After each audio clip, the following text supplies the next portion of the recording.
And hello, everybody. Welcome to Two Guys Talking Sports. I'm Pat McDonald with Radigan Media. He is Tim Burney of the Sports Reports. Tim, we're back after another great weekend of high school football action. Let's get right into it. What was your biggest story coming out of last week, you think? Probably Tioga beating the number one team in the state convincingly. They gave up a long scoring drive. It was old school Nick Aiello Tioga football. The defense goes out, gives up a touchdown early, makes adjustments, gets up to game speed, and then pretty much shuts them down the rest of the way. They were down 7-0. It was actually 7-6 at the half. Logan Bellis caught a 20-yard touchdown pass right before the half from Jackson Bombard, and then in the second half went crazy. He ended up with 300 yards on 19 carries.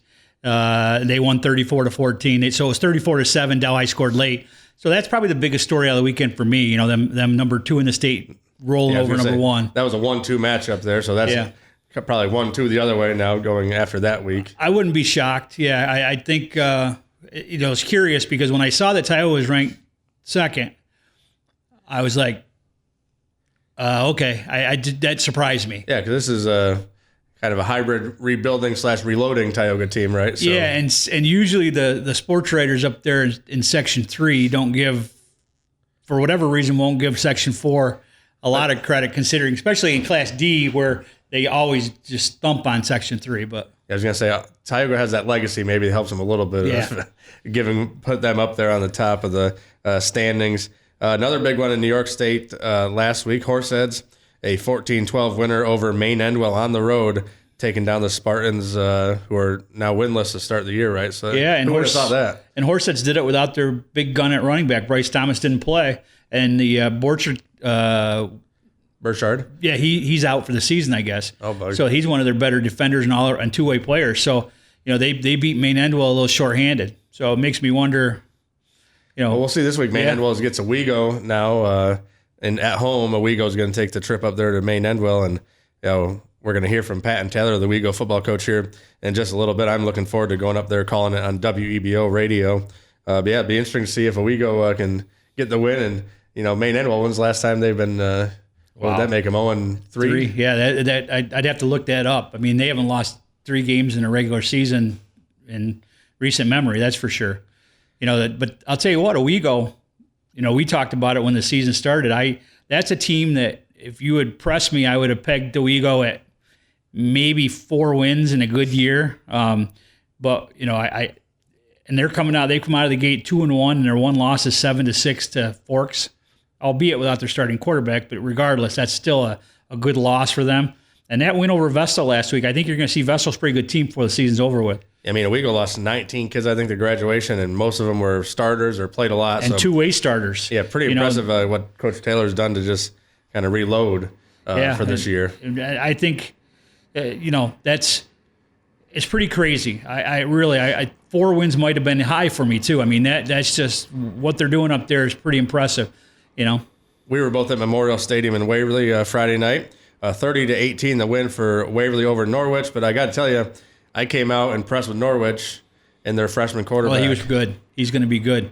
They weren't very big, but they were able to run the football a little bit on Waverly. They were able to throw the ball. I mean, the passing, the 2 big pass plays, one was deflected. The kid made a nice catch on it for a touchdown, and the other one was a jump ball that Waverly's defender jumped a hair too early. Yeah. But that said, I like that freshman quarterback. I think. Yeah, and he hung in there because he got hammered yes. A bunch of times. Matthias Wells put him on his back a few times, and he just kept getting up. I mean, he missed one play. I did think it was funny. He missed a play, and then on that play, Norwich kid had a cramp, which I think it was just to get the quarterback back give him a little more time to get back into the game. But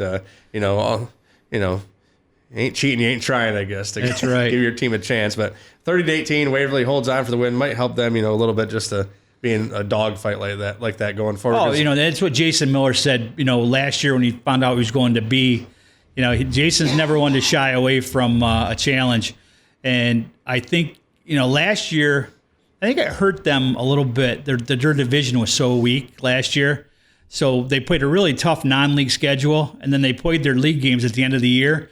So by the time they went into the postseason, they had lost at a little bit of that edge from being, battle tested, because they're, like I said, the division was weak. Yeah. And this year there is none of that. Every game in Class B, is going to be a dogfight. So they'll be battle tested and they'll be ready to go into the playoffs. Other games in New York State last week: Trumansburg 35-0 over Walton. There's an interesting one right there because they're coming back from 8-man football, so you never know, what they've got.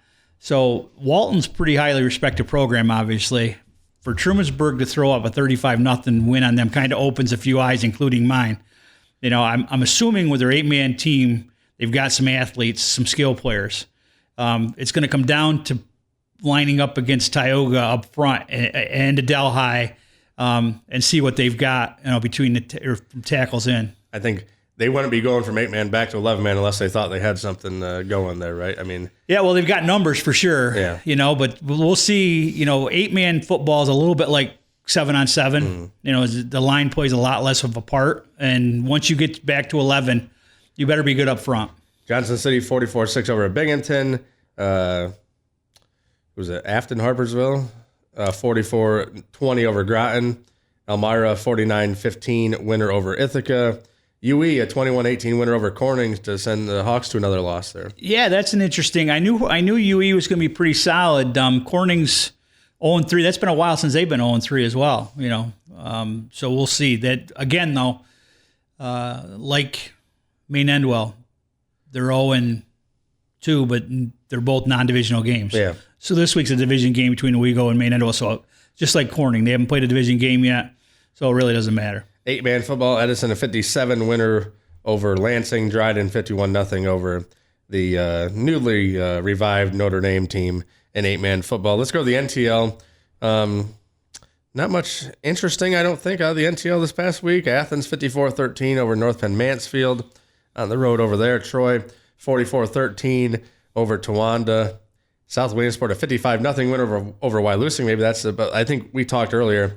That Athens win over South Williamsport is going to look better and better. I think so. By the time the year's over with, good coaching staff down there.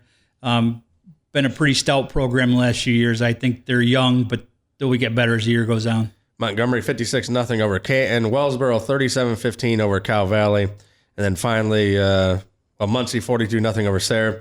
And then Northwest, a big win, 34-12 over New Hope Soulberry, which we don't know where it is. No, I have no idea. I think we figured out it was Montgomery County outside of Philly. I think I looked it up. But, win for Northwest there. The NTL, I think it's we'll see this week. We're going to talk after we talk to Coach Taylor about Athens-Wellsboro. That's a big game in the league this week. But I think the NTL is, it's right where we know where it is, right? Yeah. So we know everything pretty much I about think it, unless injuries come into play. Right. I think the only question now is who's going to finish third. Yeah. 'Cause I think Troy and Athens are solid 1-2. And then I think there's quite a gap between 2 and 3. And I think, Wellsboro looks like it might be the team. We'll see this week. But So we'll talk more about that. But right now, before we go to our interview with Coach Patton Taylor, we want to thank our friends at UHS Sports Medicine. UHS Sports Medicine is your team's partner, keeping you healthy both on and off the field. Learn more at nyuhs.org. And now we're going to go to our interview with Owego Free Academy football coach Patton Taylor. And joining us now here on Two Guys Talking Sports is Owego Free Academy football coach Patton Taylor. How are you doing tonight, Coach? Doing amazing. How are you? Doing really well. So we're up on top of the press box here outside the beautiful stadium at Owego Free Academy. Just got done with practice. This is Monday night as we're recording this. What was obviously leading into Maine-Endwell week. Always a big week, right? Different this year. Nobody really expected them to go 0-2 to start. But what was the feeling like in practice going into this week?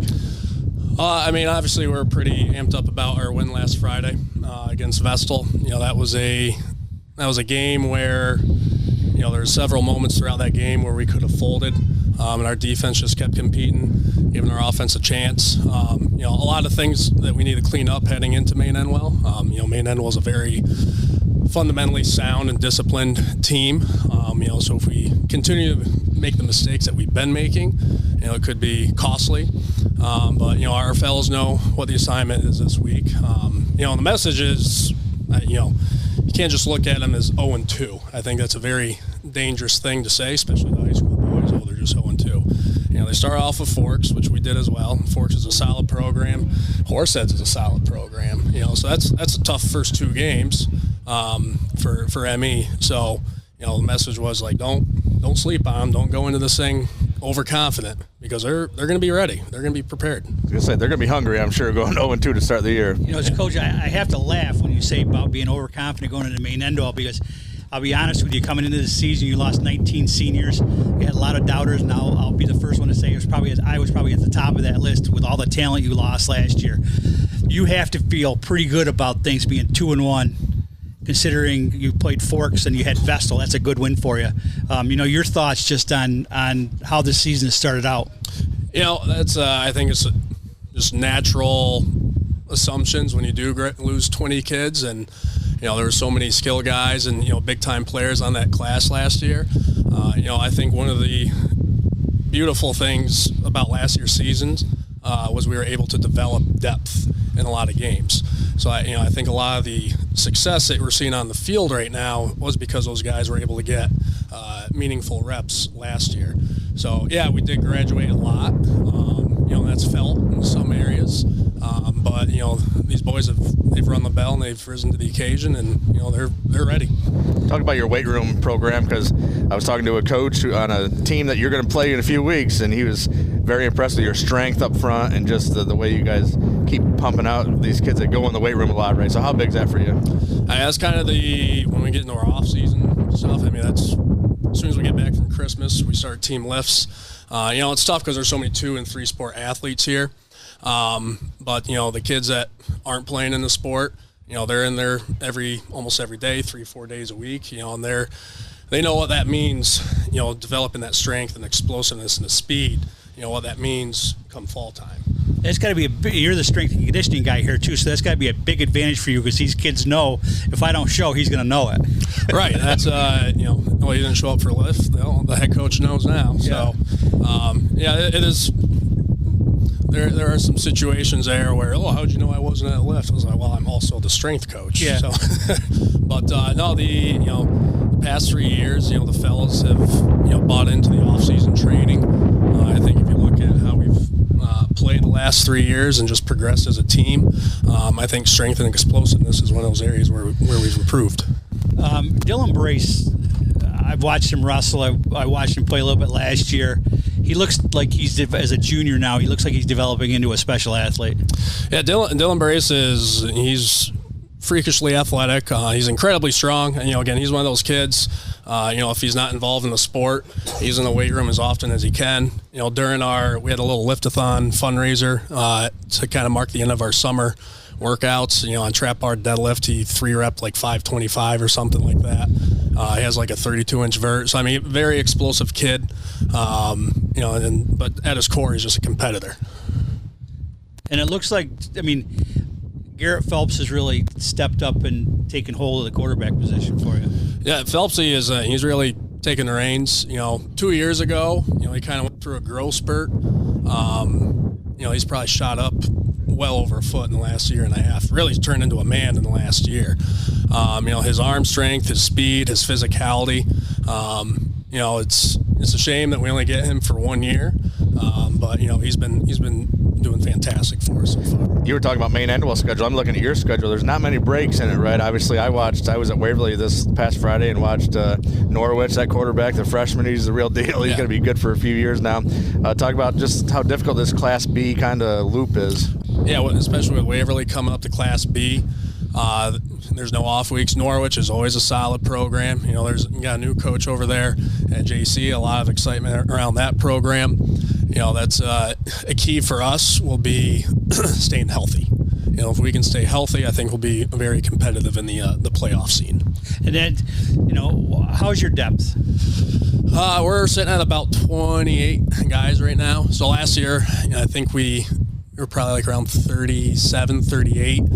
So there's fewer of us this year. I will say we have some solid depth on our line. So being able to send out fresh legs, that's a huge advantage for us heading into the second half. But because we have we're still figuring out what we have still. we've kind of had the same crew of kids the past couple of years. This is the first time where it's almost a new face at every position. Does this kid work better in this situation? Does this kid work better in this situation? So those are kind of the finer details as a staff we're working through. But the kids have been doing a phenomenal job. When their name's called, they're going out there and firing on all cylinders. Usually. Talk about the support from the community. I know we talked last year about this, but it seems like the Owego community and beyond seems to support you guys really well. Yeah, the community support has been phenomenal. A couple Fridays ago was our youth night. This place was packed. A lot of good energy around the program right now.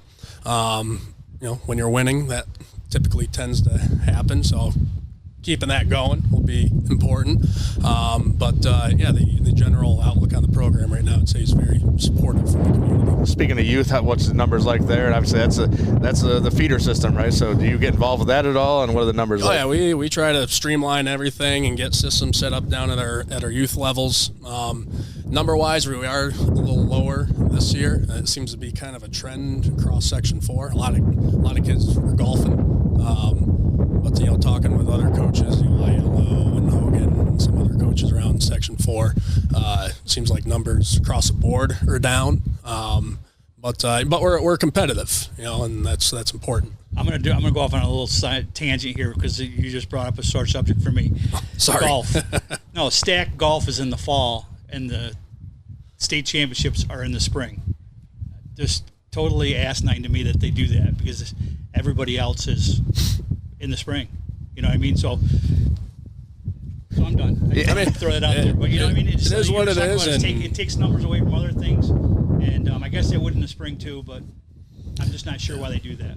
It is what it is. And, we're not the only program that's in that situation, so everyone's kind of in the same boat. So just got to work with what we have. And yeah, that's definitely weird because then, you're good golfing all fall, and who knows what the spring's going to bring with it. A couple of years ago, one of the Horseheads kids hurt his shoulder, had to have surgery at the end of the golf season over the winter, was able to come back and went up to states and placed, which is good for him. Yeah. But it's just the way it's a kind of a quirky little thing. So we talked. You said your numbers are a little lower this year. That's losing 20 seniors. That's kind of to be expected. Yeah. How are your junior high numbers though? Are you going to be able to get those numbers back where you want them? Yeah, there's a little bit of a lull kind of in our freshman and eighth grade class. I think 2 or 3 years down the road, a lot of those kids will end up coming back, hopefully. Again, a lot of kids left for golf, and they're experimenting, they're trying stuff, and that's fine. So 2 or 3. I got some recruiting to do for sure. There are 5 kids I think start on golf, so they play 6. So some of those kids probably will be back. But our JV team, they also beat Vestal this past weekend. So we're competitive. I wouldn't say our numbers are as good as a program like a Vestal or Horseheads or ME even. They have always have good numbers. But the kids that we do have are playing phenomenal and they're coachable. Talk about that. We talked about Class B a little bit. I was talking to somebody. 1 through 4 are going to be pretty even, it seems like, maybe in Class B. Home field advantage is a big thing, though, right? If you can get that top 2. Yeah, it just goes back to, especially with Waverly coming up, there's no game in our schedule where you can sit back and go, we can take this one easy. So, keeping our guys healthy, I think that's going to be very important for us, because we're 2 or 3 injuries away from having a completely different dynamic out in the field offensively and defensively. So part of that is getting in some weight room time on a Monday, just kind of taking care of your bodies. Go make sure you're seeing the athletic trainer. If you got some bumps or bruises from the previous weekend. So our boys have been doing a pretty solid job of just kind of keeping up on that, the physical and injury prevented side of that.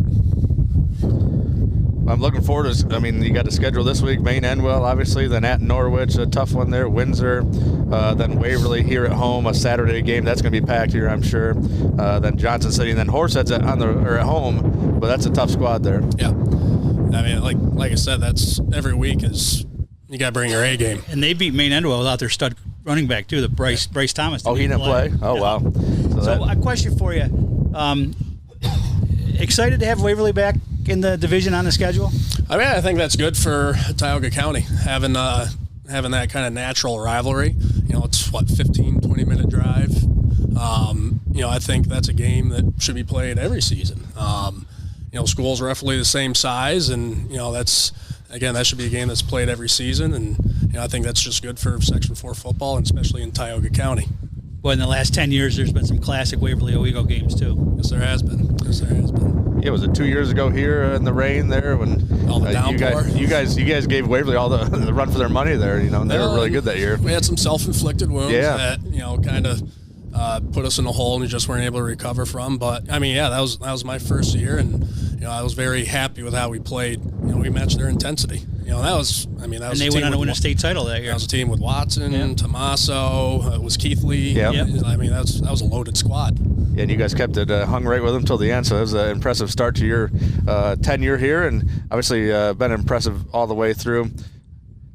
So that's going to do it for us here with Owego Free Academy football coach Patton Taylor. Coach, good luck this week at Maine-Endwell Saturday afternoon. If you want to go up and watch it, always a good time up there at Maine-Endwell. Good facility, right, and a good crowd up there. So before we go, what do you tell the kids about that going into kind of hostile territory? Is there a message to them?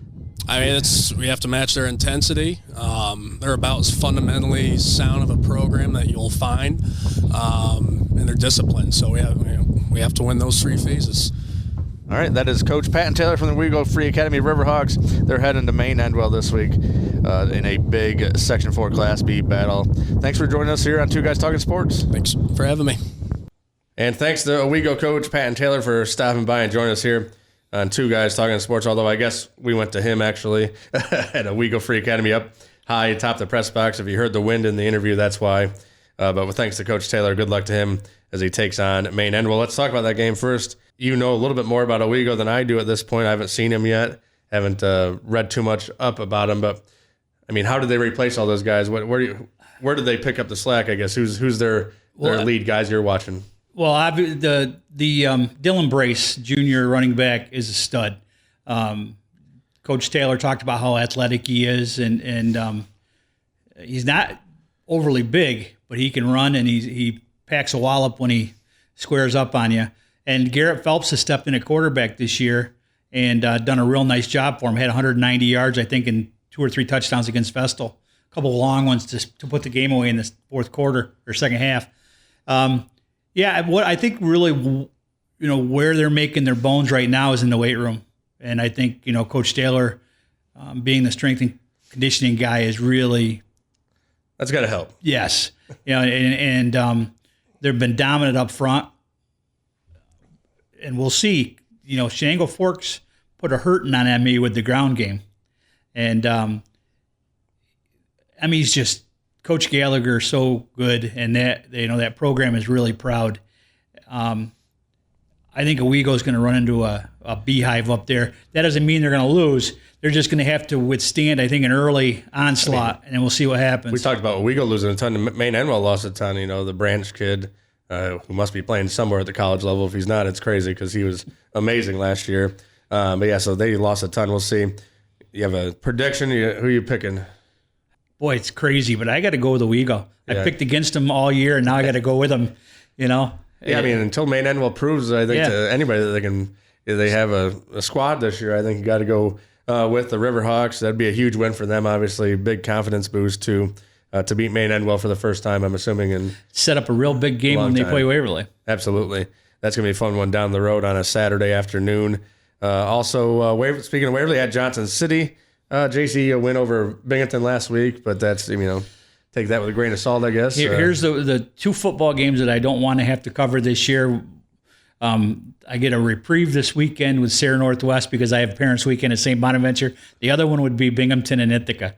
And thankfully, neither one of them in my coverage area. I was up at Watkins Glen International last year because they had the race during the playoffs, and I had to come down, leave up there. I camped for the week or whatever.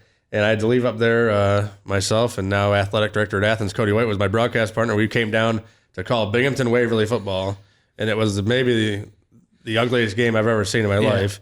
I think we could have called it from up there. But just watched Giff Wolcott or let him call it for us on the radio. But yeah, Binghamton, you got to imagine. I don't know. I don't. Now their basketball team just won a state title. Yeah. So the athletes are there. Yeah.